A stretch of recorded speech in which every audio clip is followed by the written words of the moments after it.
Allahumma sholli ala Muhammad wa ala ali Muhammad kama shallaita ala Ibrahim wa ala ali Ibrahim wa barik ala Muhammad wa ala ali Muhammad kama barakta ala Ibrahim wa ala ali Ibrahim innaka Hamidum Majid. Bapak dan Ibu yang mudah-mudahan dirahmati oleh Allah. Syukur alhamdulillah senantiasa kita panjatkan kehadirat Allah Subhanahu wa taala atas limpahan nikmat yang telah Allah berikan pada kita. Salawat, salam, dan keberkahan kita mohonkan kepada Allah agar senantiasa tercurah kepada Rasulullah Muhammad Sallallahu Alaihi Wasallam dan keluarganya, sebagaimana Allah telah mencurahkan salawat, salam, dan keberkahan kepada Nabi Ibrahim alaihissalam dan keluarganya. Melanjutkan kajian tafsir Al-Quran masih di surah Al-Baqarah. Pada pagi hari ini kita akan kaji ayat 272 sampai dengan ayat 274. Di ayat 272 Allah Subhanahu wa taala telah berfirman, A'udzu billahi minasyaitonir rajim. Bismillahirrahmanirrahim. Laisa 'alaika hudahum walakinallaha yahdi may yasha'u wa ma tunfiqu min khairin fali anfusikum wa ma tunfiquna illa ibtigha'a wajhillah wa ma tunfiqu min khairi yuwaffa ilaikum wa antum la tudlamun. Laisa 'alaika, tidak ada kewajiban atasmu, hudahum, memberikan petunjuk kepada mereka, walakinallaha, dan tetapi kewajiban Allah, yahdi, memberikan petunjuk, mayyasa'u, kepada siapa yang Allah kehendaki. Wa ma tunfiqu, dan apa saja yang kalian infakkan, min khairin, dari harta, fali anfusikum, maka untuk diri kalian. Wa ma tunfiquna, dan tidaklah mereka berinfak, illa ibtigha'a, kecuali mengharapkan wajhillah, keridhaan Allah. Wa ma tunfiqu min khairin, dan apa saja harta yang kalian infakkan, yuwaffa, akan disempurnakan, ilaikum, untuk kalian, wa antum, dan kalian, la tudlamuna, kalian tidak akan ditolim. Bapak dan Ibu yang mudah-mudahan dirahmati oleh Allah. Di dalam tafsir Ibnu Katsir disebutkan tentang ayat ini, mengutip riwayat dari jalur Abdurrahman An-Nasa'i mengatakan, telah menceritakan kepada kami Muhammad ibnu Abdussalam ibnu Abdurrahim, telah menceritakan kepada kami Al-Faryabi, telah menceritakan kepada kami Sufyan dari Al-A'masi, dari Ja'far ibnu Iyas, dari Sa'id ibnu Jubair, dari Ibnu Abbas, yang mengatakan bahwa kaum muslimin pada permulaan Islam tidak suka bila nasab mereka dikaitkan dengan orang-orang musyrik. Lalu mereka meminta dan diberikan keringanan kepada mereka dalam masalah ini. Maka Allah turunkan Al-Baqarah ayat 272. Jadi orang-orang muslim di awal-awal Islam didakwakan itu tidak mau ketika nasabnya, berarti jalur keturunan ke atas, itu dikaitkan dengan keluarga-keluarga mereka yang tidak atau yang belum beriman. Sehingga kemudian Allah SWT menjelaskan bahwa beriman atau tidaknya seseorang itu bukan karena nasab. Beriman atau tidaknya seseorang itu karena Allah SWT berkehendak memberikan petunjuk. Artinya apa Bapak Ibu? Petunjuk itu tidak bisa diberikan oleh seseorang kepada orang lain. Petunjuk itu haknya adalah milik Allah. Hak prerogatifnya Allah yang Allah akan berikan kepada siapa yang Allah kehendaki. Ini juga semakna dengan yang Allah sampaikan di Al-Quran surah Al-Qasas Bapak dan Ibu. Di Al-Quran surah Al-Qasas pada ayat ke-56 Allah SWT menyampaikan, Innaka la tahdi man ahbabta walakinallaha yahdi man yasha wa huwa a'lamu bil muhtadin. Innaka sesungguhnya engkau. Ayat ini Allah tujukan kepada beliau Rasulullah SAW. Sesungguhnya engkau wahai Rasul la tahdi, tidak akan dapat memberikan petunjuk man kepada orang ahbabta yang engkau cintai. Walakin dan tetapi Allah yahdi yang akan memberikan petunjuk man kepada orang yasa'u yang Allah kehendaki. Wa huwa dan dialah Allah a'lamu lebih mengetahui bil muhtadina terhadap orang-orang yang mendapatkan petunjuk. Ayat ini kemudian berlaku dan kita bisa membaca dalam sejarah Bapak Ibu. Rasulullah SAW ketika sudah menjadi Nabi dan Rasul itu kan mendakwai keluarga beliau, termasuk paman-paman beliau. Ada 4 orang paman beliau yang didakwai, yang 2 masuk Islam, yang 2 tidak masuk Islam. Yang masuk Islam siapa? Di antara paman beliau yang pertama adalah Hamzah bin Abdul Muthalib, ini masuk Islam. Kemudian yang kedua Al-Abbas, ini masuk Islam. Kemudian ada 2 paman beliau yang sampai meninggal tidak masuk Islam. Yang pertama Abu Thalib, kemudian yang kedua adalah Abu Lahab. Jadi 4 itu 2 masuk Islam, yang 2 tidak masuk Islam. Kemudian Al-Quran juga menceritakan kepada kita bahwa sebelum eranya Rasulullah SAW, di antara keluarga nabi-nabi terdahulu ada juga yang tidak Allah berikan petunjuk. Karena mereka memang tidak mau. Dari era kenabian Nabi Nuh, istrinya Nabi Nuh itu tidak mau mengikuti dakwah yang disampaikan oleh Nabi Nuh. Seruan Nabi Nuh kepada kaumnya, termasuk pada keluarganya, itu ada keluarganya yang tidak mau beriman. Keluarganya Nabi Nuh yang tidak beriman, yang pertama adalah istrinya. Istrinya Nabi Nuh itu tidak mau beriman. Sehingga Allah ceritakan di Al-Quran surah At-Tahrim ya, pada ayat ke-9, 10, itu Allah SWT menceritakan tentang 2 orang wanita yang solihah, itu Asiyah dengan Maryam. Kemudian 2 orang wanita yang berada pada perlindungan laki-laki soleh, tetapi keduanya tidak mau beriman. Istrinya Nabi Nuh dan istrinya Nabi Lut. Ya. Kita lihat di Al-Quran surah At-Tahrim ayatnya 10, ayat 10. Daraballahu masalan lil ladzina kafaru ra'ata nuhi wa imra'ata lut kanata tahta abdaini min ibadina sholihaini fa khanatahuma falam yughniya anhuma minallahi syai'a wa qila dukhulan naro ma'ad-dakhilin.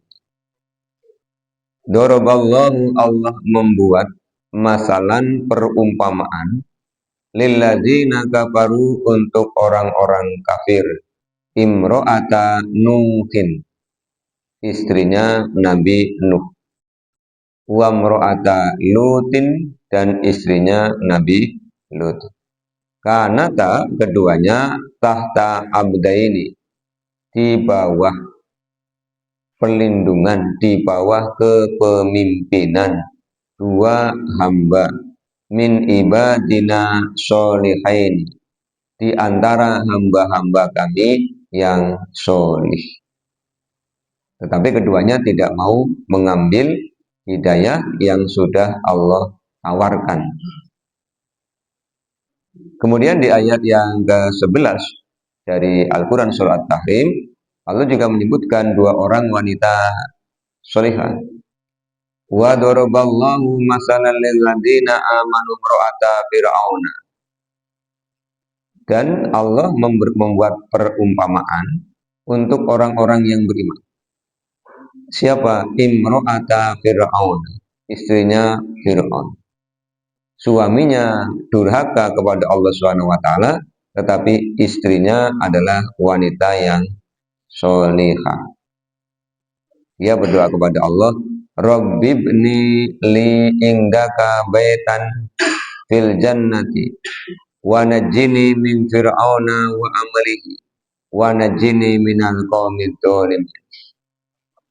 Ya Tuhanku, anugerahkanlah kepadaku darimu rumah di surga, dan selamatkan aku dari Fir'aun dan dari perbuatannya. Wa najjini minal qaumid dzalimin, dan selamatkanlah aku dari orang-orang yang zalim. Kemudian ayat 12-nya tentang Maryam. Wa Maryam ibnata Imran allati ahsanat farjaha fanafahna bihi min ruhina wa saddaqat bi kalimati rabbiha wa kutubihi wa kanat minal qanitin. Maryam, putrinya Imran. Ini adalah wanita yang qanitin, wanita yang taat. Kemudian di generasi setelah Nabi Nuh ada Nabi Ibrahim alaihissalam. Ayahnya Nabi Ibrahim yang bernama Azar juga tidak beriman. Kemudian Nabi Lut, tadi sudah disampaikan di Al-Quran Surah At-Tahrim pada ayat yang ke-10. Istrinya Nabi Lut juga tidak beriman. Artinya apa Bapak dan Ibu? Bahwa sekali lagi hidayah adalah hak mutlak Allah SWT. Allah akan berikan kepada siapa yang Allah kehendaki. Tentu ketika kita manusia menginginkan dikehendaki oleh Allah untuk mendapatkan hidayah, kita akan aktif untuk mencari hidayah itu sendiri. Seperti kisah masuk Islamnya Salman Al-Farisi, sahabat Rasulullah yang berasal dari Persia. Dari Persia yang sekarang masuk wilayah Iran, itu pergi sampai kemudian sampai ke Madinah. Dari Majusi pindah ke Yahudi, dari Yahudi pindah ke Nasoro, kemudian bertemu Rasulullah pindah ke Al-Islam. Ini bukti bahwa orang akan Allah berikan hidayah ketika mereka datang aktif. Tapi ada orang yang sudah diberikan kesempatannya tidak mengambil, akhirnya hidayah itu tidak jadi masuk ke dalam hati mereka. Ini makna pertama dari Al-Baqarah ayat 272 terkait dengan hidayah itu milik Allah Subhanahu wa Ta'ala. Kemudian yang kedua, wa ma tunfiqu min khairin fali anfusikum. Allah Subhanahu wa Ta'ala mengingatkan apa saja infak-infak yang diberikan oleh orang-orang beriman dari harta-harta mereka pada hakikatnya akan kembali kepada diri mereka. Jadi ketika Bapak Ibu berinfak, itu kebaikannya akan kembali kepada Bapak Ibu. Kebaikan-kebaikan yang sudah Allah SWT janjikan, dan kebaikan-kebaikan yang Allah sudah janjikan melalui pesan Rasul. Kita ingat kembali kebaikan yang Allah janjikan di Al-Baqarah ayat 261. Allah Subhanahu wa taala berjanji akan mengembalikannya 700 kali lipat. Kalau amalia biasa diberikan kebaikan atau diberikan pahala 10, tapi kalau infak diberikan pahala 700. Kemudian kebaikan yang kedua yang Rasulullah SAW janjikan di dalam hadis tentang keutamaan sedekah besar.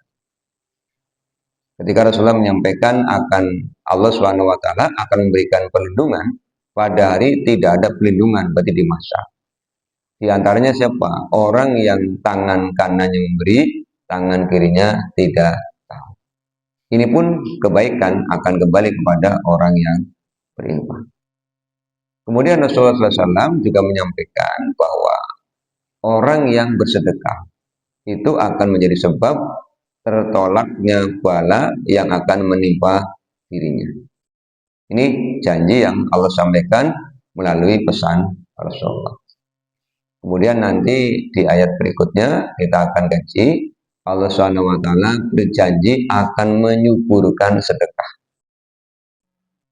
Kemudian di Al-Quran surah At-Taubah ayat yang ke-103, orang yang berinfak dalam bentuk zakat itu akan menyebabkan hartanya dibersihkan.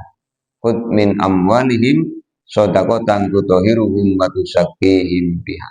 Hartanya dibersihkan, orang yang berinfak jiwanya disucikan. Ini artinya kebaikan-kebaikan itu akan kembali kepada orang yang mengerjakan infak. Kemudian yang ketiga, di ayat ini Allah menyampaikan, wa ma tunfiquna illa ibtigha'a wajhillah. Allah kembali mengingatkan tentang nawaitu di dalam berinfak yang sudah kita kaji pada ayat 265. Infak itu niatnya adalah ibtigha'a wajhillah, untuk mendapatkan keridhaan Allah, bukan kepentingan-kepentingan yang lain. Kemudian yang keempat di ayat 272 Allah menyampaikan kabar gembira. Wa ma tunfiqu min khairi wafa ilaikum wa antum la tudlamun. Apa saja yang diinfakkan oleh kita kepada itu kata Allah yuwaffa ilaikum, akan disempurnakan pahalanya. Di Al-Baqarah 261 dipahalai 700 dan akan Allah lipat gandakan lagi bagi siapa yang Allah kehendaki. Kan kalimatnya wallahu yudha'ifu liman yasha wallahu wasi'un alim. Jadi diberikan 700 tapi bisa bertambah, dilipat gandakan, bisa 1400, bisa 2100 dan lebih. Tergantung apa? Kualitas keikhlasan, kualitas harta yang diinfakkan. Terbaik dan banyak itu akan membuat pahalanya dilipatkan terus-menerus. Kemudian Allah menyampaikan wa antum la tudlamun, kalian tidak akan didolimi. Artinya apa? Yang diinfakkan akan dikembalikan kepada orang yang berinfak.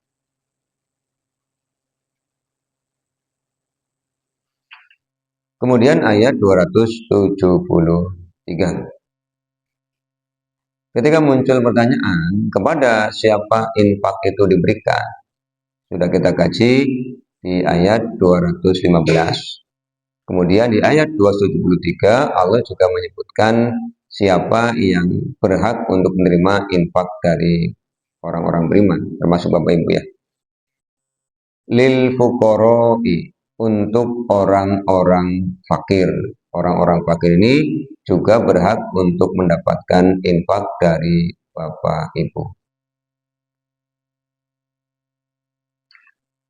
Allazina, yaitu orang-orang yang uhsiru fi sabilillah, mereka terikat di jalan Allah. La yastati'una, mereka tidak mampu dorban, berusaha fil ardi, di bumi.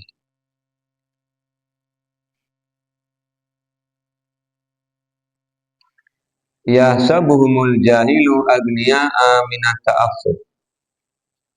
Orang-orang yang tidak dikenal ya, orang-orang jahil menyangka bahwa mereka adalah orang-orang yang berkecukupan. Ta'rifuhum, kalian mengenali mereka, bisimahum, dari wajah-wajah mereka.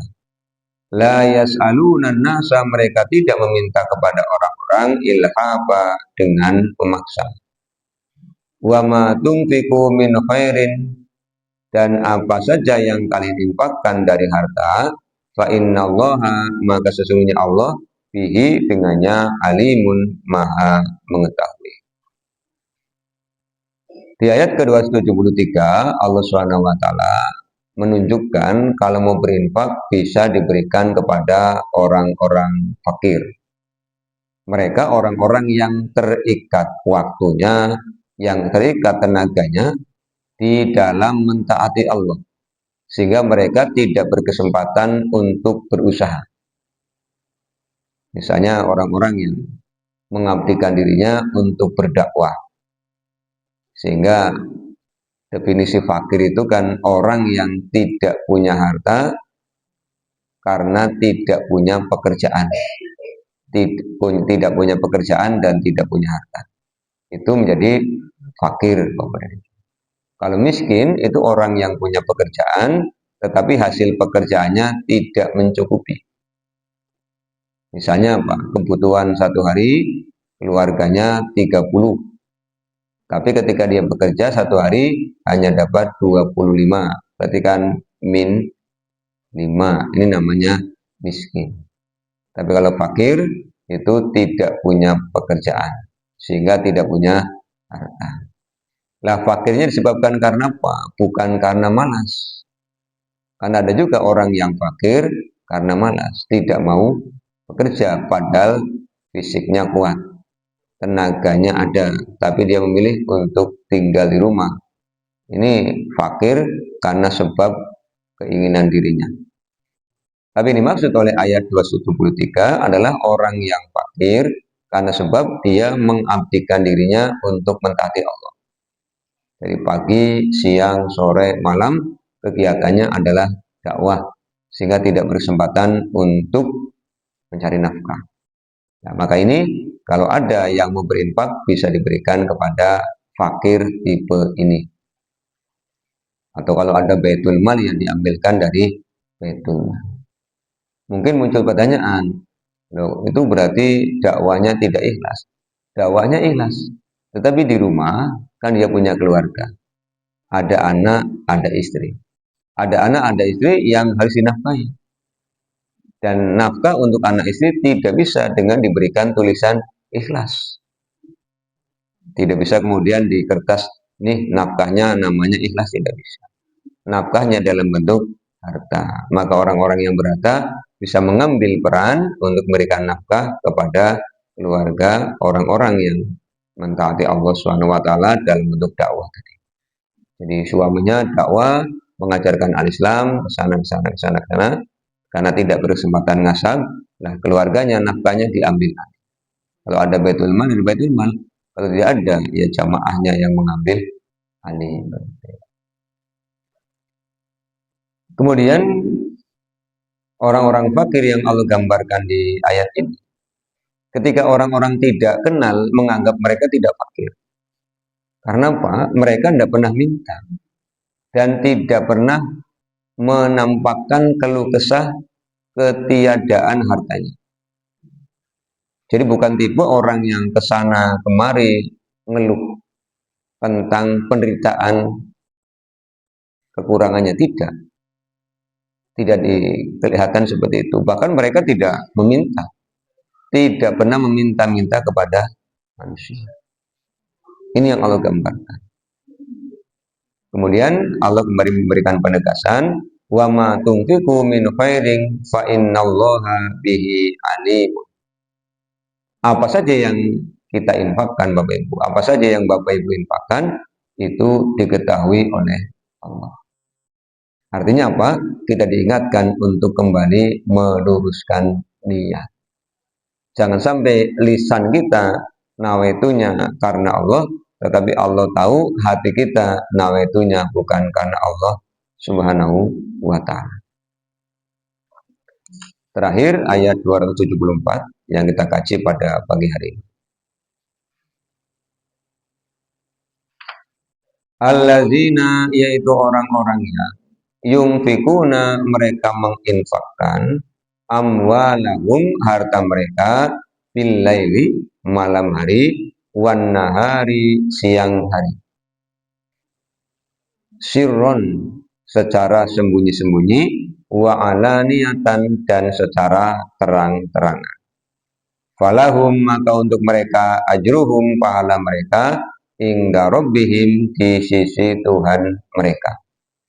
Wala khaufun alaihim, dan tidaklah mereka khawatir, wala hum yasanun, dan mereka tidak bersedih hati. Di ayat 274 Allah Subhanahu wa taala memberikan aturan bahwa infak itu bisa kapan saja.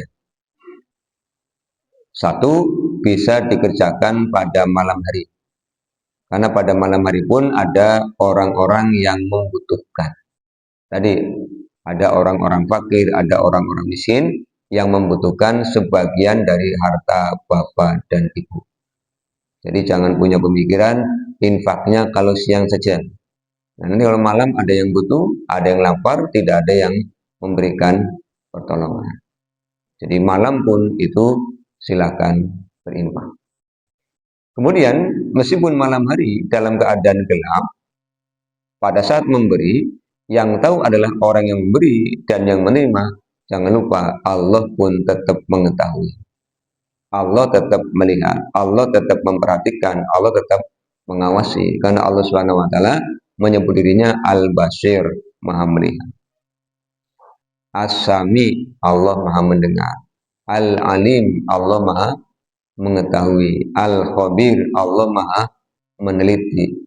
Maka apapun yang Bapak Ibu infakkan di malam hari, Allah mengetahuinya. Jadi jangan punya pikiran mumpung malam hari gelap, sepi, infaknya kecil aja. Kalau malam hari terang, infaknya besar. Jangan, karena kembali niat infaknya adalah ibtigha wajhillah. Niatnya untuk mendapatkan ridho dari Allah Subhanahu wa taala. Jadi meskipun malam, standarnya sama. Kemudian wan nahari, siang hari. Termasuk Rasulullah SAW memberikan kabar bahwa pada tiap pagi ada dua malaikat yang Allah utus. Satu untuk mendoakan orang-orang yang dermawan, orang-orang yang berinfak, kebaikan, dan dua malaikat yang untuk mendoakan orang-orang yang bakhil, orang-orang yang tidak mau untuk berderma. Kalau kita kembali baca di Al-Quran surah An-Nisa ayat ke-37, 38, bahwa bakhil itu adalah tanda kesombongan. Maka didoakan oleh malaikat agar dia mendapatkan keburukan. Sementara yang berderma, dia didoakan untuk mendapatkan kebaikan. Sehingga muncullah konsep sedekah subuh. Maksudnya apa? Ya sedekah harta di waktu pagi.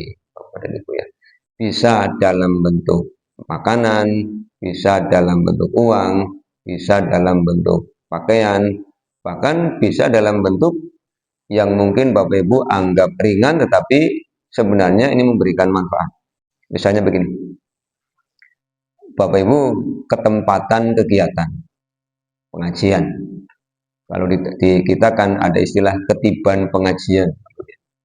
Ketiban itu maksudnya dapat giliran, ya, bukan ketibanan wong pada pengajian, dapat giliran. Maka kadang-kadang ada istilah baru, namanya bukan sohibul bait, sohibul ketiban, katanya begitu, ya. Ini juga istilah baru, ya. Sohibu itu bahasa Arab, ketiban itu bahasa Jawa. Jadi campuran bahasa Arab dengan bahasa Jawa. Kemudian di antara tamu-tamu itu disiapkan hidangan, disiapkan makanan, minuman.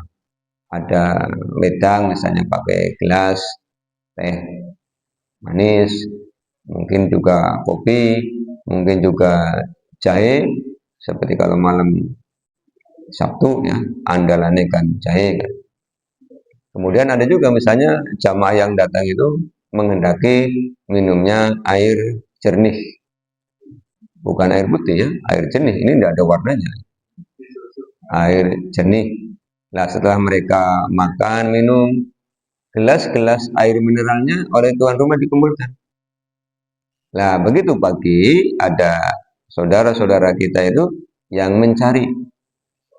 Nah, kita berikan. Kalau kita buang ke tempat sampah, itu kan namanya sisa. Tapi kalau kita kumpulkan begitu pagi, misalnya sebelum adzan subuh kok ada yang kelotak-kelotak. Nah, kita buka pintu, yang tadi malam sudah kita kumpulkan, kita bisa berikan. Ini pun bagian dari sedekah. Jadi sedekah dalam bentuk gelas air mineral yang sudah diminum atau botol air mineral itu pun akan dipahalai oleh Allah Subhanahu wa taala. Berbeda halnya kalau dibuang, itu tidak dipahalai. Tapi kalau kita kumpulkan, kemudian kita berikan, itu dipahalai oleh Allah Subhanahu wa taala. Tapi kalau sudah niat begini dilanjutkan. Jangan karena sering ketiban pengajian, apalagi tamunya banyak, kemudian dikumpulkan, kemudian hatinya bilang gini, nanti sedekahnya nanti nunggu banyak. Sudah banyak sampai satu karung penuh, geser niatnya. Kayong eman-eman ya. Namun ditul dari duit ya kan gitu kan. Kalau dijual jadi uang, ya pahalanya dunia nanti. Tapi pahala akhiratnya tidak lepas. Pahala uang. Setelah jadi uang, muncul lagi lumayan kayak pirang-pirang puluh kilo, 1.000, eman-eman akhirnya. Tapi kalau uangnya kemudian tak sedekahkan, ya juga jadi kebaikan. Itu yang kadang-kadang kita menganggap ringan, remeh, tetapi sama bernilai sedekah Bapak dan Ibu ya. Kemudian Allah Subhanahu wa taala juga mengingatkan di ayat 274. Ketika sedekah pada malam hari, sedekah pada siang hari, sirron dikerjakan dengan sembunyi-sembunyi. Sampai-sampai gambarannya kata Rasulullah, tangan kanan yang memberi, tangan kirinya tidak tahu. Tetap saja Allah mengetahui. Bukan berarti kalau malam sembunyi-sembunyi, Allah tidak tahu. Allah. Makanya ada cerita di era dulu, Bapak dan Ibu ya. Jadi ada cerita di era dulu itu, ada orang yang kalau hari Jumat pengen berinfak, kemudian ingin rahasia, itu infaknya ditaruh di bawah tikar. Kan masih zaman dulu pakai tikar itu ya, taruh di bawahnya. Nanti kalau sudah selesai kan tikarnya digulungi sama merebut masjid, dan nanti kan diambil kemudian dikumpulkan. Ini saking pengen rahasianya sehingga disembunyikan di bawah tikar. Atau kalau pengajian kemudian ada infak yang dikumpulkan oleh penyelenggara, itu menyiapkan ceting, kemudian ditutupi pakai kain. Ini kan dalam rangka sirron, dalam rangka sembunyi-sembunyi. Makanya kalau orang infak mesti ditutupi gitu kan. Atau ketika sholat Jumat misalnya, yang kotaknya di masjid kadang-kadang ada yang kotaknya jalan-jalan gitu, itu orang kalau masukkan uangnya mesti ditutupi gitu, dalam rangka sirron, dalam rangka menyembunyikan ya. Yang penting ketika ceting tadi yang ditutupi pakai kain, datang ke hadapannya, kemudian ditutupi, ia benar-benar memasukkan uang. Jangan hanya buruan ditutupi ini ternyata tidak ada yang dimasukkan. Atau jangan sampai kemudian tangannya masuk, tidak masukkan, malah mengambil, itu kan jadi masalah. Jangan lupa Allah SWT itu maha mengawasi. Iya, kemudian upayakan yang namanya orang infak itu ya jangan minta kembalian. Uang ini bukan jual beli.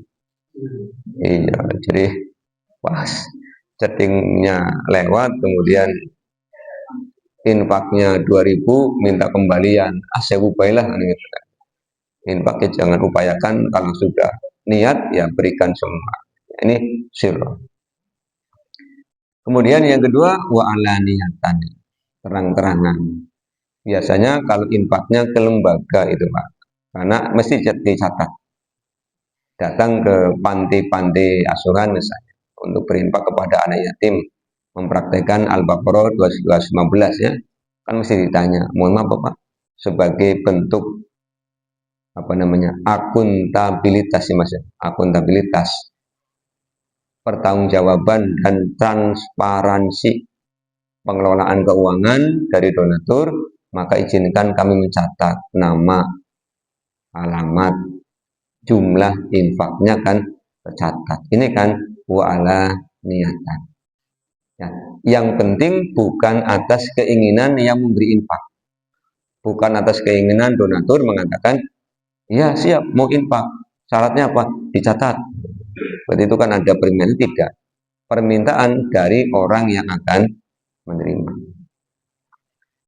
Itu ketika terang-terangan pun Allah Subhanahu wa taala melihat. Kemudian Allah Subhanahu wa taala menyampaikan janji.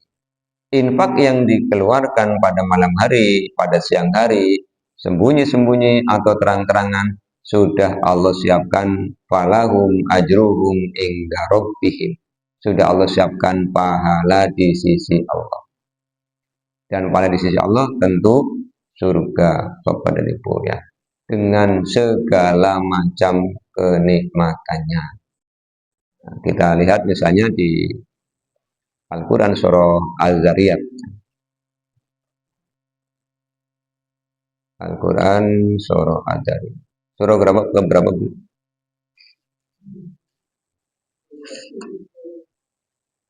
50? 51 ya.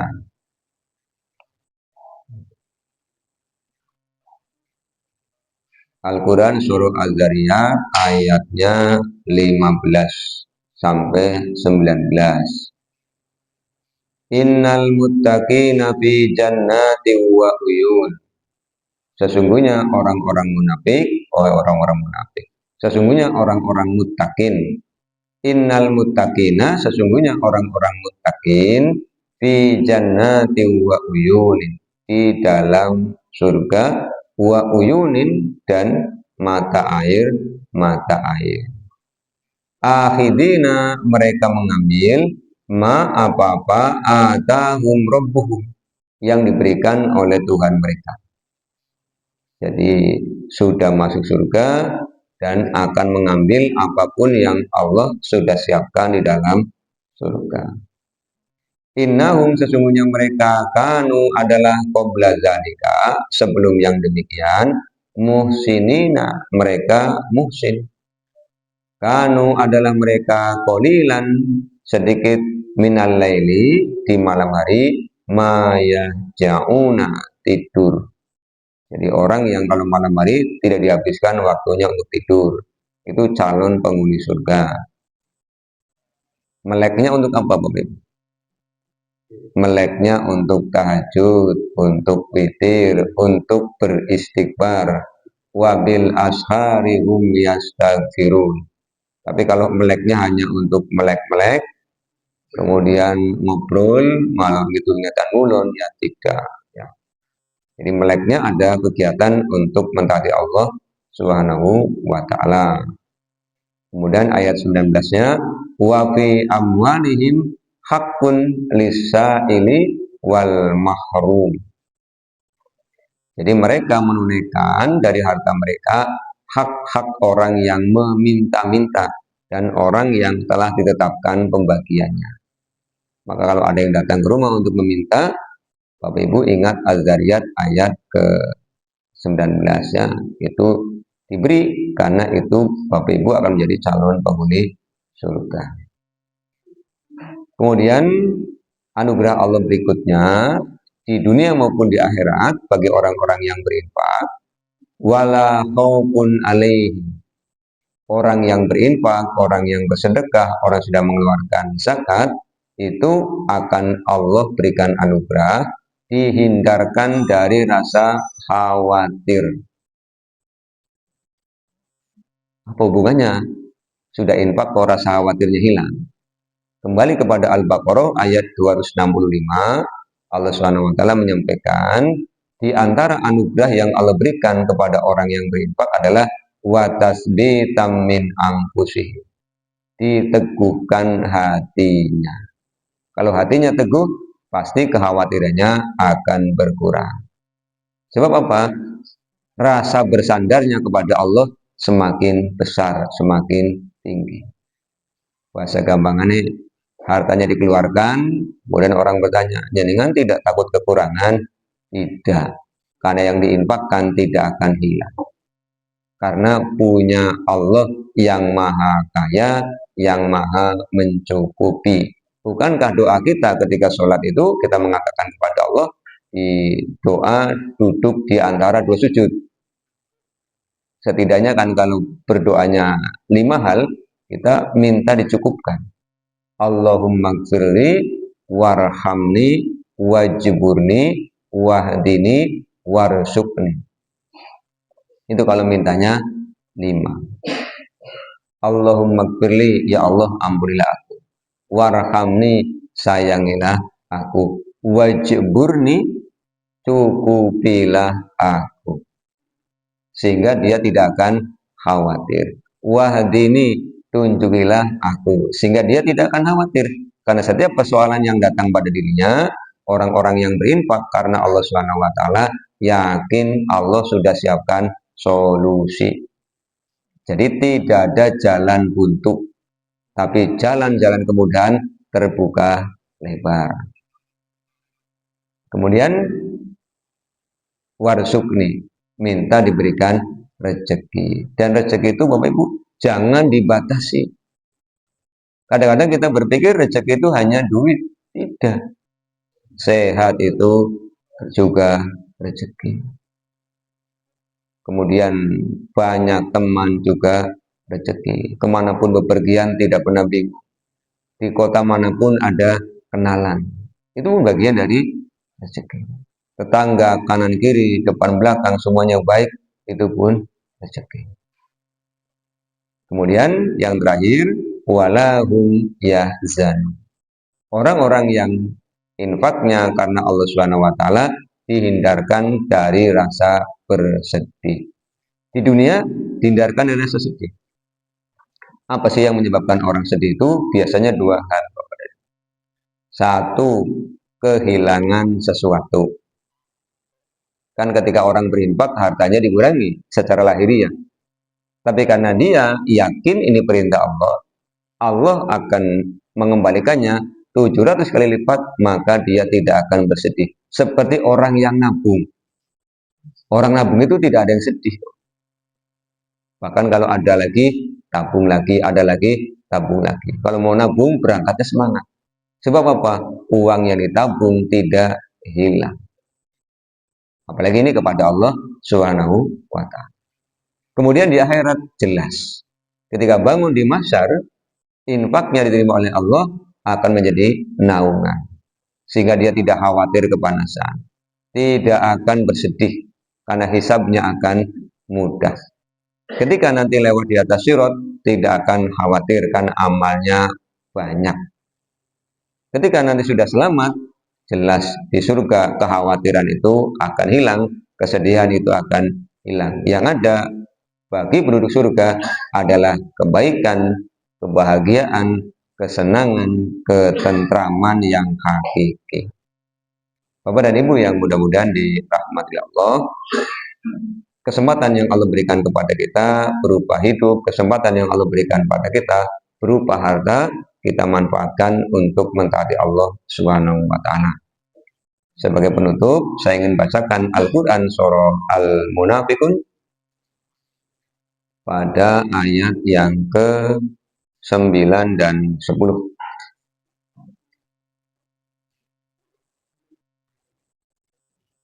Ya ayyuhalladzina amanu, wahai orang-orang yang telah beriman, la tulhikum, janganlah kalian dilalaikan amwalukum oleh harta kalian. Jadi jangan sampai harta yang Allah berikan pada kita membuat kita lalai. Sibuk ngurusi harta, lalai itu apa? Tidak diinfakkan. Lalai apa ketika sudah ngurusi harta, lalai tidak bersyukur kepada yang beri harta, lalai tidak ingat kepada yang beri harta. Maka di surah Al-Jum'ah ayat 9 kata Allah Subhanahu wa taala, "Idza nudiya lis-sholati min yaumil jumu'ati fas'au ila dzikrillahi wa darul bait." Dipanggil oleh Allah untuk sholat Jumat, tinggalkan semua perniagaan, segera ingat Allah. Ya, inilah tulhikum amwalukum wala auladukum an dzikrillah. Wa may yaf'al dzalika faulaika humul khasirun. Siapa yang berbuat demikian, artinya lalai dengan hartanya, maka dia akan rugi. Supaya tidak rugi, ayat 10 dari Al-Quran surah Al-Munafiqun. Wa anfiqu mimma razaqnakum, dan infakkanlah dari apa yang Allah rizkikan kepada kalian. Min qabli, dari sebelum ayat dia datang ahadakumul mautu, kepada salah seorang di antara kalian kematian. Jangan sampai begitu proses sakaratul maut baru ngomong. Fayaqula, kemudian dia berkata, Robbi, ya Tuhanku, laula akhartani ila ajalin qarib. Seandainya engkau tunda kematianku barang beberapa saat. Fa'asaddaqo, maka aku akan bersedekah. Pas masih sehat, ada yang datang minta sedekah, didadai tok Bapak Ibu. Mohon maaf, kan dadah ya tangan ini. Begitu malaikat pencabut nyawa datang, minta kepada Allah, tempo, ya Allah, saya mau sedekah. Terlambat sudah, begitu ya. Makanya mumpung masih sehat. Dan sedekah terbaik adalah ketika kita sedang sehat.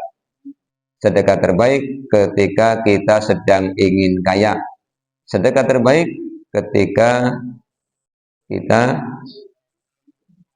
sedang sehat, sedang ingin kaya, ketika masih muda. Itu sedekah terbaik. Kenapa ketika masih muda? Karena ketika masih muda, kebutuhannya banyak, keinginannya banyak. Tapi kalau usianya sudah banyak, kan kebutuhannya mulai sedikit, keinginannya masih banyak, tapi fisiknya yang sudah tidak mendukung. Bapak dan Ibu, mudah-mudahan kajian tentang materi infak ini terakhir. Nanti ayat berikutnya kita akan masuk ke materi muamalah, semakin menginspirasi kita dan menumbuhkan sifat-sifat kedermawanan, menekan sifat-sifat kebakhilan. Jadi sudah ngaji ayat-ayat tentang infak, bakhilnya ditekan, syukur-syukur dihilangkan. Jangan sampai malah kebalik, sudah ngaji ayat-ayat tentang infak, bakhilnya butuh tangannya gegem, kucite tambah dawa. Berarti ilmunya tidak masuk, nanti masuk kriteria sawaun alaihim, kan begitu. Ya. Ya, terakhir sekali dipedomani, diingat-ingat, infak terbaik adalah besar dan ikhlas. Besar dan ikhlas lebih baik daripada kecil tidak ikhlas.